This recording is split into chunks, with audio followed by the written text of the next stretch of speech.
গত বছরের ৫ আগস্ট ছাত্র জনতার গণ-অভ্যুত্থানে ক্ষমতাচ্যুত প্রধানমন্ত্রী শেখ হাসিনা সহ ১২ জনের বিরুদ্ধে রেড নোটিশ জারির জন্য আন্তর্জাতিক পুলিশ সংস্থার কাছে আবেদন করা হয়েছে। পুলিশের ন্যাশনাল সেন্ট্রাল ব্যুরো পলাতক ওই ব্যক্তিদের বিরুদ্ধে রেড নোটিশ জারি করতে ইন্টারপোলের কাছে আলাদা ৩টি ধাপে আবেদন করেছে।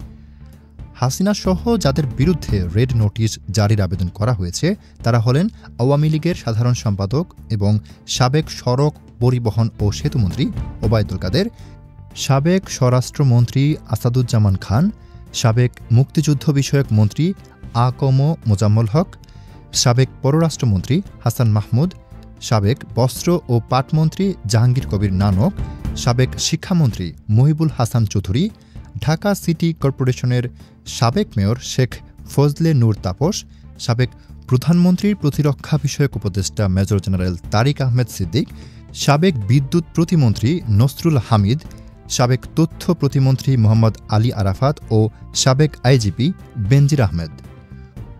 পুলিশ সদর দফতর সূত্র জানায়, আদালত প্রসিকিউশন অথবা তদন্ত সংস্থার অনুরোধের পরিপ্রেক্ষিতে এনসিবি শাখা ইন্টারপোলে রেড নোটিশ জারির আবেদন করে থাকে।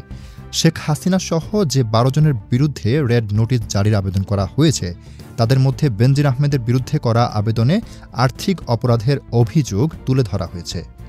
অন্যদের বিরুদ্ধে করা আবেদনে মানবতা বিরোধী অপরাধে জড়িত থাকার তথ্য উপাত্ত যুক্ত করা হয়েছে। আকাশ ভুইয়া, মানবকথন।